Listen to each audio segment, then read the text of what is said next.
Excellence Magazine. Amis téléspectateurs, bonjour et bienvenue à ce nouveau numéro d'Excellence Magazine qui reçoit pour vous sur ces plateaux des circonstances un ancien député national et vice-président du centre de Germain Kambenga. Il s'agit de Freddy Audangba, à qui j'ai dit bonjour et bienvenue. Bonjour madame. Il y a quelque chose que j'ai oublié par rapport à votre présentation? Non, ça va. Bienvenue une fois de plus. Merci beaucoup. Alors, vous suivez les débats autour des réformes électorales enclenchées déjà en prévision des élections de 2023. Comment l'évaluez-vous à ces stades? Vous savez, ce qui est mauvais dans notre pays, souvent les lois sont taillées sur mesure, alors que les lois doivent être impersonnelles. À ce stade, vous voyez, les confessions religieuses sont butées devant une impasse, tout simplement parce qu'il y a des germes qui entourent cette loi-là.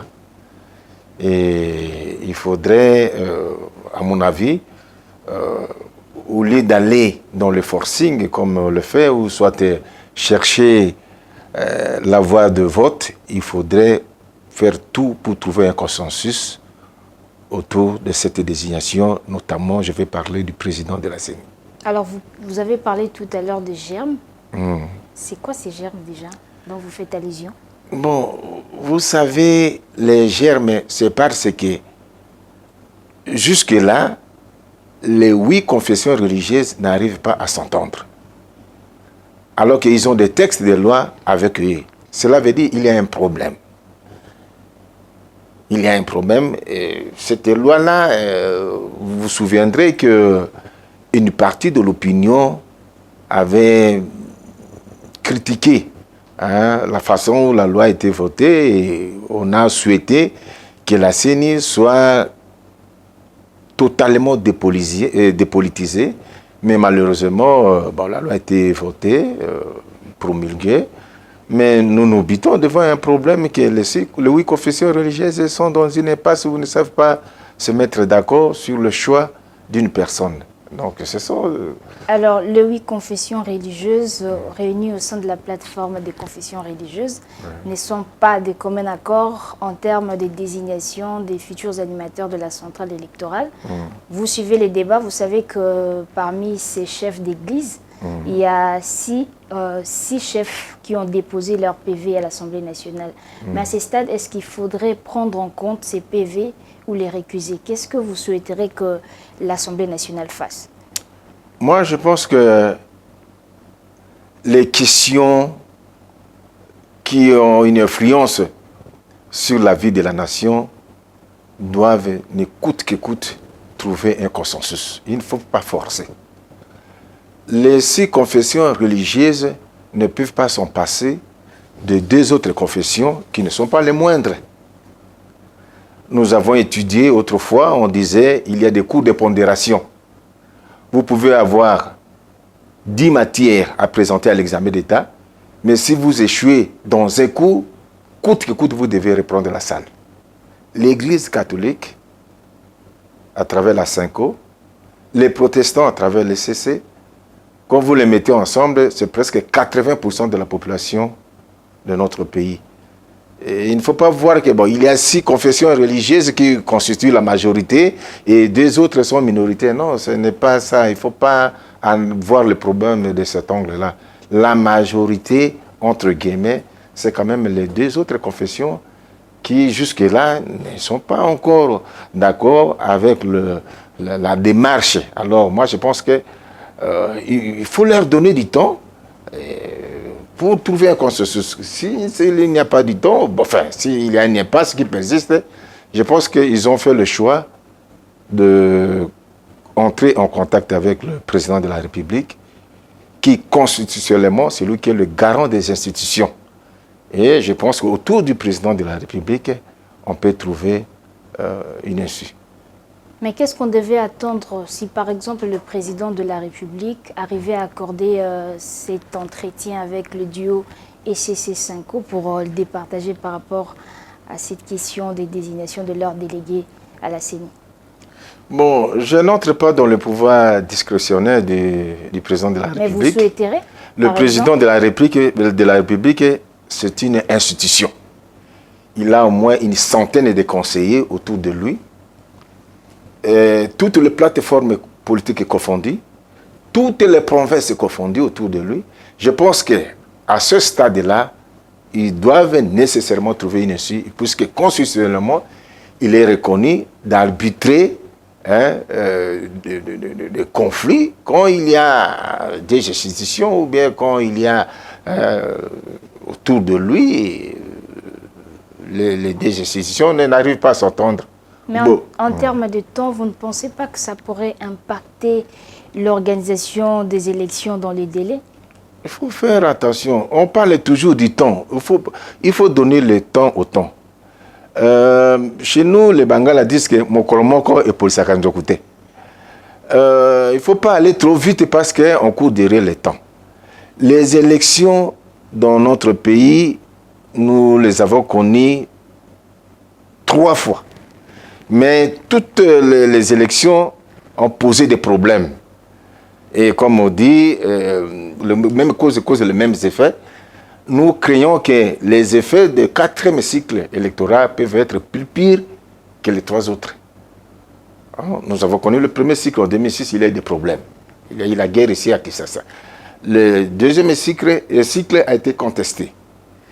Le 3e cycle, mêmement. Alors, le 4e cycle, tout Congolais veut que ce soit des élections inclusives, apaisées et acceptées par tous. Quand vous perdez, le gagnant, il doit savoir qu'il a gagné et que le perdant doit souhaiter la chance à celui qui a gagné. Mais selon chez nous ici, voilà, la vérité des urnes, tout est contesté. D'après les 3 cycles que nous avons traversés, il y a eu des problèmes de contestation énormes. Cette fois-ci, il faudrait que la classe politique congolaise fasse tout pour nous épargner des violences pendant et après les élections. Alors, face à cette sorte d'impasse, les centres, par le biais de son président Germain Kambinga, a prétendu avoir une solution pour sortir de cette sorte de blocage. Quelle est donc cette recette que vous voulez proposer pour mettre tout le monde d'accord? Bon, nous avons 2 propositions. Soit il faut revenir sur la loi. Il faut revenir sur la loi, réécrire la loi. Ce n'est pas trop ça, réécrire la loi. Marquer que c'est promulgué. Même la Constitution, on la réécrit aussi. Il n'y a pas de problème. Soit réécrire la loi, ou bien, si ça ne va pas, chaque groupement envoie ses délégués à la centrale, et les délégués votent le président de la centrale. Ça aussi, c'est une des propositions que nous pensons que ça peut éviter la dépolitisation extérieure vis-à-vis de la centrale.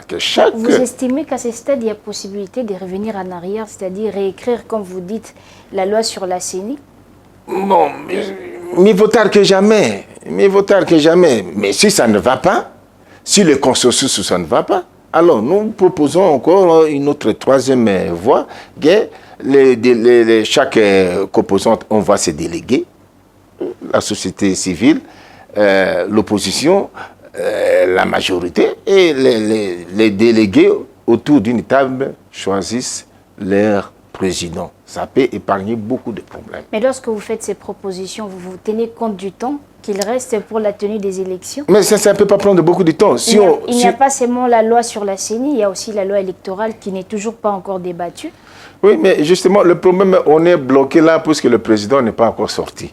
Alors, si on peut inverser les choses, d'abord qu'on aligne les délégués et que les délégués sortent leur président, je pense que ça ne va pas prendre beaucoup de temps. Mais d'après vous, où se situe la pomme des discordes entre les confessions religieuses? Jusque-là aussi, je pense que ce sont eux qui gèrent les dossiers, les confessions religieuses. Nous avons suivi les déclarations de leur rapporteur qu'il y a eu des intimidations, qu'il y a eu des pressions, qu'il y a eu tentative de corruption. Alors, vous voyez, quelqu'un qui doit gérer la centrale que nous attendons, qu'il doit proclamer les résultats comme tels. S'il y a déjà des suspicions, ça pose le problème de crédibilité et de moralité. Puisqu'on parle toujours de réformes électorales en vue des élections 2023, vous avez certainement suivi la récente sortie médiatique de Moïse Katumbi qui a évoqué plusieurs questions, notamment la loi Tchani. Oui. Il n'est pas d'accord quant à ce. Et vous, c'est quoi votre position? Comment évaluez-vous cette sortie médiatique de Moïse Katumbi? Bon, moi, je n'appelle pas ça une sortie médiatique. Sur cette question de la loi Tchani, je pense que tout le monde s'est prononcé, même le président de la République. Même l'Union sacrée, entre autres, vous parlez de Moïse Katumbi, qui n'est pas le moindre dans ce regroupement. Du côté de la société civile, y compris l'opposition, tout le monde s'est prononcé. Nous sommes dans un pays démocratique, un état de droit. Tout le monde peut émettre un avis. Mais la question est de savoir, est-ce que maintenant, à l'ère où nous traversons, le problème le plus urgent, le plus prioritaire, c'est cette loi-là. Et la réponse, c'est quoi? La réponse, c'est quoi? Je pense qu'il faudrait un peu mettre ça dans le tiroir. Nous avons des urgences.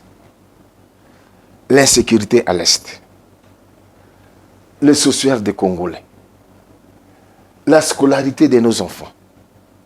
La santé des Congolais. Ce sont des urgences. Donc vous estimez qu'il n'y a pas opportunité de débattre sur ces sujets maintenant? Je me rallie à tout le monde. J'ai dit que même le président de la République, même le président de la République a dit que ce n'est pas opportun.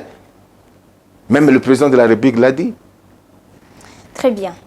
Le centre a fait appel à une conférence dite des vérités et des réconciliations. Où en êtes-vous déjà depuis votre dernière sortie médiatique?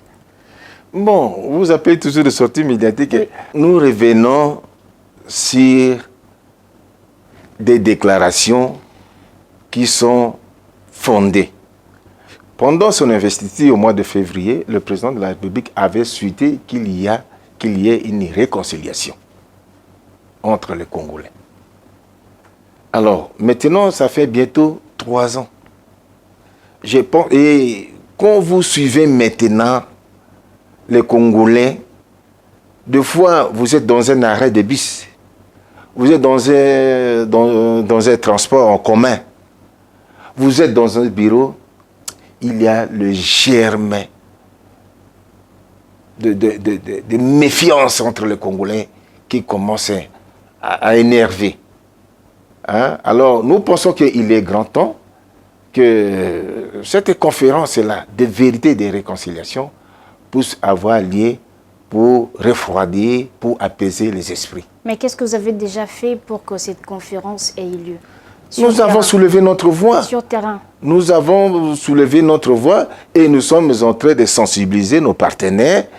Et rien n'empêche, hein, nous cherchons même à rencontrer le président de la République, qui est notre président, pour que nous puissions lui faire voir la nécessité de cette option qu'il avait prise dès le départ, que le moment est venu et il faudrait en tout cas convoquer, peut-être, si pas à court terme, mais à moyen terme, puisque le temps n'est plus notre ami. Il y a déjà bientôt, ça fera 3 ans qui vont écouler. Il faut que cette conférence, malheureusement pour les Congolais, ceux qui sont dans les affaires, ils pensent que quand on parle d'une table ronde, à travers la réconciliation, ou bien à travers un dialogue, les gens pensent que vraiment qu'on va dégrainer de notre pouvoir, on va dégrader une partie de notre autorité. Non. Le gouvernement reste là. Mais rien n'empêche que, avec les signes qui témoignent qu'il y a quand même la méfiance entre les Congolais, rien n'empêche qu'on puisse organiser cette conférence qui a servi beaucoup dans d'autres pays, qui a réconcilié les esprits dans d'autres pays pour que les Congolais puissent se calmer un peu et se renouveler encore une fois la confiance autour de leur gouvernement, autour de leur président et autour d'eux-mêmes. C'est très nécessaire. Mais pourquoi dans cette démarche du centre, certains observateurs y voient les désirs de vous refaire une santé politique? Mais nous sommes politiques. Nous ne pouvons pas nous enterrer nous-mêmes. Hein? Nous sommes une partie, une plateforme politique et nous avons un mot à dire sur la vie politique de la République. On ne peut pas nous étouffer. On ne peut pas nous étouffer. Nous avons notre point de vue à nous exprimer et ça, personne ne peut nous interdire. Non, ce n'est pas dans l'idée de se refaire une santé politique du genre... Non. Ceux qui gèrent, ils ne gèrent pas pour eux, ils gèrent pour nous. Quand vous faites quelque chose pour moi, sans moi, vous ne le faites pas pour moi, vous le faites pour vous-même. Alors nous avons le droit des regards, d'apprécier, d'observer, de critiquer et de juger ce qu'ils sont en train de faire. Et c'est à eux de prendre ça en compte parce que c'est pour leur profit aussi. Donc vous ne le faites rien que pour l'intérêt de la nation, c'est ce qu'on oui, essaie de comprendre. Parce qu'il y a un danger. Il y a un danger. Là, il y a un danger qui guette la République. Le régionalisme, le tribalisme, le clanisme commencent à refaire surface. Ça, ce n'est pas un secret pour personne. Ce n'est pas un secret. Un autre point, c'est l'état des sièges qui a été prorogé pour la 6e fois. Comment évaluez-vous cette opération sur terrain dans les provinces du Nord Kivu et de l'Ituri? Bon, je pense que l'idée n'est pas mauvaise. Cette insécurité n'a que trop duré, bientôt 20 ans. On a tenté toutes sortes de démarches, mais si aujourd'hui on a pensé à un état de siège, l'idée n'est pas mauvaise, mais à mon avis, il reste encore beaucoup de choses à faire. Je pense que l'évaluation qui a été faite au niveau de l'Assemblée nationale, qui continue d'ailleurs, je pense qu'à l'issue de ça, on va sortir un nouveau schéma qui doit être beaucoup plus contraignant pour essayer d'attaquer les racines de cette insécurité. Parce que l'insécurité est tellement enracinée. Il y a des implications internes, il y a des implications externes, il y a des implications militaires, il y a des implications communautaires. Donc c'est vraiment un chantier qui est tellement miné, donc il faut un peu du temps. Doit-on continuer à proroger l'état des sièges ou s'arrêter là, à cette 6e prorogation? S'arrêter là, donc c'est un échec. S'arrêter là, moi je dirais que c'est un échec. J'ai dit que l'évaluation qu'ils ont fait au niveau de l'Assemblée, ça doit édifier les parties prenantes pour sortir un schéma qui doit s'attaquer aux racines même de cette insécurité. S'arrêter maintenant, ce n'est pas une solution. Après plus de 100 jours, comment jugez-vous les bilans du gouvernement Sama Lukonde? Bon, cette notion de 100 jours, chez nous, c'est un peu difficile. Hein? Est-ce que vraiment vous allez apprécier l'action gouvernementale dans 100 jours? Je trouve que ça peut laisser ces gens-là un peu du temps. Hein? Laisser ces gens-là un peu du temps. 6 mois, c'est même pas au moins une année, puisqu'ils ont plusieurs piliers. Hein? 15 piliers. Oui, ils ont plusieurs piliers. Dans 3 mois, ça sera trop peu pour les évaluer. Est-ce qu'il y a des éléments positifs déjà enregistrés? Bon, ils ont la bonne foi. Hein? Ils ont la bonne foi. La bonne foi nécessaire. Dernièrement, par exemple, les prix des avions ont été revus à la baisse. Ça vous a réjoui? Oui, je pense. Pourquoi pas? Pourquoi pas? Il y a des gens qui ont eu de sérieux problèmes pour voyager ici. J'ai appris que le taux de fréquentation a passé de 40 à plus de 80%. C'est déjà un point positif. Nous sommes du centre. Quand il y a quelque chose qui va de gauche ou à droite, nous disons oui. Si ça ne va pas, nous disons aussi non. Et nous sommes libres selon notre idéologie. Mais qu'est-ce que vous attendez concrètement du gouvernement Sama Lukonde? Je vous ai dit, il y a des choses prioritaires. dans notre pays. Il y a l'insécurité à l'Est. C'est une priorité des priorités. Il y a le social du Congolais. Les Congolais, je vous ai dit, quand vous vous arrêtez quelque part dans un arrêt de bus ou vous êtes dans un transport en commun, les gens souffrent. L'argent ne circule pas. Les gens souffrent. Le problème de la santé, l'accessibilité à la santé géographique et aux soins même, ça pose un problème. Même la scolarité, ça a démarré, mais ça n'a pas encore atteint la vitesse croisière.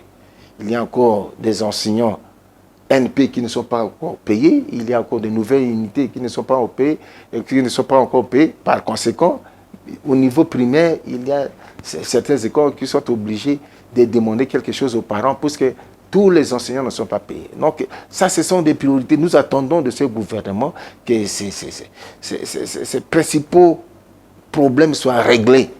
Et ça sera bon pour la République, ça sera bon pour le gouvernement. Dans notre volet, quelle lecture faites-vous des différends qu'il y a entre le ministre de l'Enseignement primaire, secondaire et technique et l'inspection générale des finances sur les modalités des paiements des intervenants du TENAFEP? Bon, vous savez, j'ai suivi ça. Je pense que l'IGF, il suit les normes, le respect des normes. Comment on peut sortir l'argent de la banque pour atteindre la destination. C'est quand même à peu près une trentaine de milliards. Ça doit aller dans le coin et les recoins de la République. Moi, je me demande de sortir tout cet argent ici, en francs congolais, amasser ça ici, et commencer à affréter des avions. Ce sont des frais supplémentaires pour les envoyer dans les provinces, et les provinces dans les territoires dans les secteurs dans le groupement. Je pense quand même que ça sera plus facile que cet argent va par la voie bancaire dans les provinces que de retirer tout ici et de chercher à comment faire parvenir ça. Mais après cette sortie médiatique musclée du ministre de l'EPST, ne pensez-vous pas que l'action de l'IGF pourrait être fragilisée? Non, c'est un homme qui est courageux. Ils sont immunisés pour ça. Moi, je pense qu'il faut laisser un peu que ce monsieur... Je sais qu'il faut recadrer le travail de l'IGF pour qu'il n'y ait pas de dérapage. Un travail humain a toujours des points positifs et des points négatifs. Mais jusqu'aux preuves du contraire, il faut laisser à l'IGF faire son travail. Mais il faut recadrer cela. De temps en temps, nous entendons que le travail dont les conclusions ne sont pas encore à la portée de l'intéressé, et c'est déjà dans les réseaux sociaux. Ça, c'est pas bon. Ça, c'est pas bon. Et il faut éviter qu'il y ait des règlements de compte dans tout ce qu'on fait. Il faut que ça soit objectif. La démarche soit objective. Pour moi, c'est... L'évolution de l'état de droit en République démocratique du Congo, comment les centres les conçoivent aujourd'hui?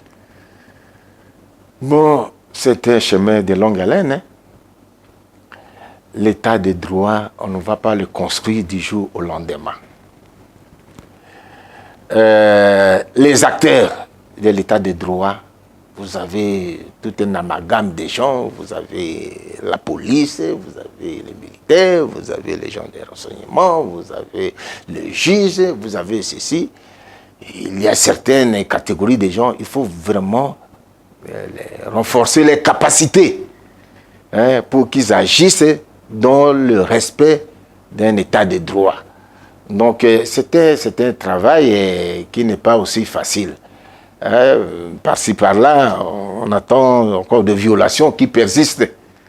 Et ce n'est pas fini. Il y a encore des violations qui persistent. Donc, il y a encore du pain sur la planche. Le gouvernement, le pouvoir actuel doit travailler beaucoup sur les droits de l'homme.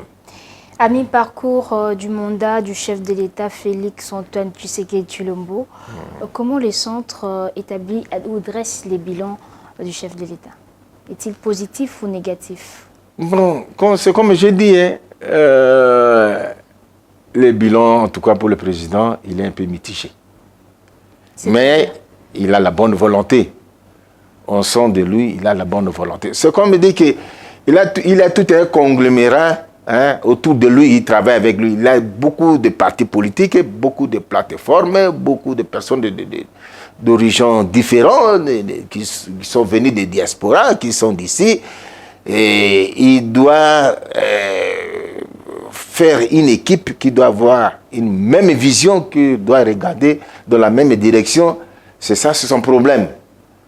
Ça, c'est son problème. Et le bilan sera bien sûr endossé sur son dos, mais quelque part, il sera partagé avec l'équipe qui l'accompagne. Le bilan jusque-là est encore mitigé. Le FCC qui l'a accompagné avant? Oui, bon, tout le monde va justifier sa partie. Hein, ça, il faut être clair avec le FCC. Ils ont travaillé ensemble, ça n'a pas marché. Et maintenant, ils ont constitué l'union sacrée. Et nous attendons aussi. C'est pour ça que je vous dis que dans 100 jours, on ne peut pas encore mesurer l'ampleur de ce gouvernement. Je parlais du président de la République. Vous avez dit que son bilan était mitigeux. Mais qu'est-ce qu'il faut aujourd'hui pour les restes d'années qu'il améliore, par exemple, dans son bilan? Non. C'est le président de la République, pendant la campagne, il avait déjà un programme. Pendant l'investiture de son gouvernement de coalition avec FCC, ils avaient un programme du gouvernement. Maintenant aussi, ils ont 13 piliers. Ils doivent s'attaquer à cela, notamment l'insécurité. Beaucoup d'argent va à l'Est pour l'insécurité, mais on continue à compter les morts. Il doit s'attaquer à cette sécurité-là. Il doit s'attaquer au social des Congolais. Les Congolais se plaignent beaucoup. Il doit s'attaquer à la santé. Il doit s'attaquer à l'enseignement. Il doit s'attaquer aux infrastructures. Les routes, même ici à Kinshasa, il n'y a pas de routes. Hein? Vous avez des embouteillages qui commencent du matin au soir, du soir au matin. On ne peut pas programmer quelque chose maintenant. Ici, vous quittez à 5 h du matin, vous arrivez à 10 h, à 11 h. Vous faites erreur pour sortir vers 8 h, vous avez perdu toute la journée. Donc, les priorités sont dans son programme et il doit s'attaquer. Et ce n'est pas un secret. Ce n'est pas un secret. En société, il y a une situation qui complique la jeunesse. Cette drogue en vogue dénommée Bombé. Qu'est-ce que le centre entend faire justement pour sensibiliser la jeunesse congolaise? Bon, vous savez, tout ça, c'est le manque d'encadrement.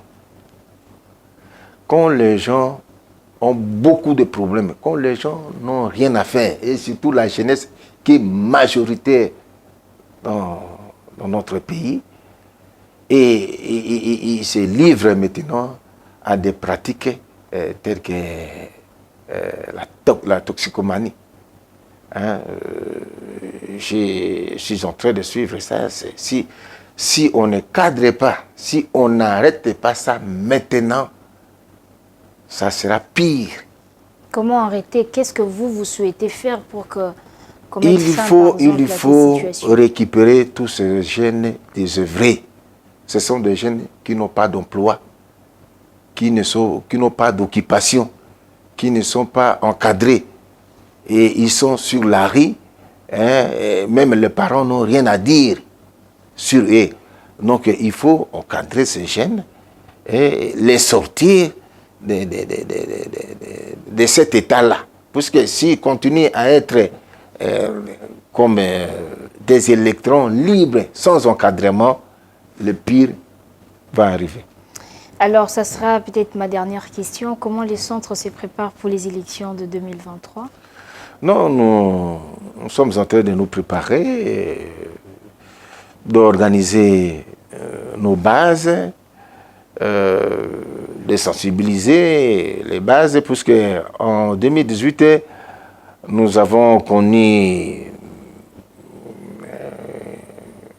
un mauvais tour, nous pouvons dire comme cela. On a travaillé beaucoup, on a eu 145 000 voix. Il nous manquait quelques trentaines de mille de voix pour avoir 180 000 et atteindre le seuil, mais on n'a pas eu le seuil. Alors maintenant, nous devons retravailler. Je suppose que cette histoire-là de seuil sera écartée, parce que ça n'a pas payé, et nous battons pour organiser nos structures de base. Les centres toujours au FCC ou vous êtes restés les centres? Pour le moment, nous sommes dans le FCC, avec l'idéologie centrisme. Et après, peut-être vous changerez d'opinion, non? Non. Avant 2023 bon, écoutez, on ne change pas pour changer.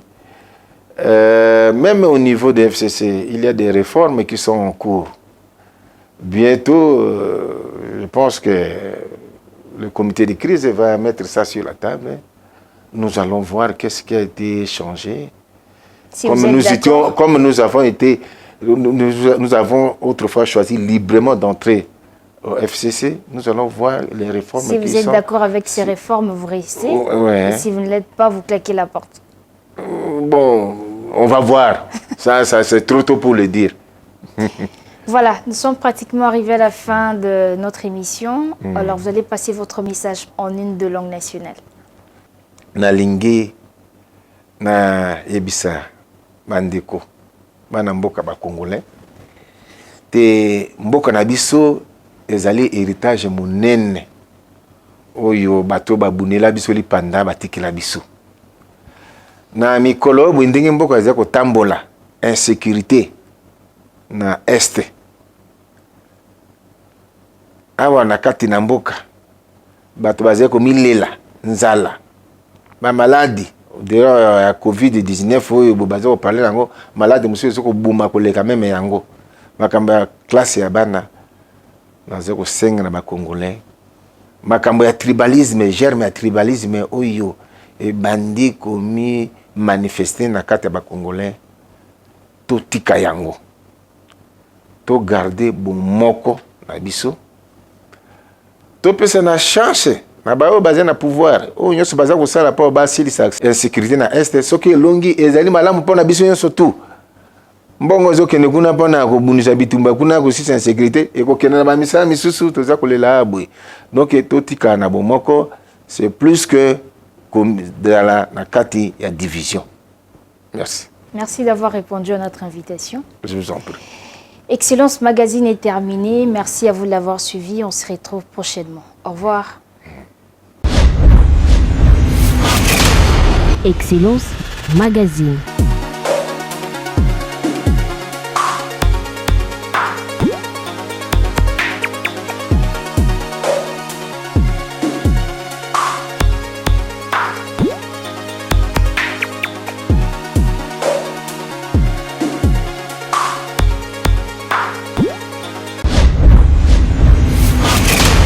Excellence Magazine.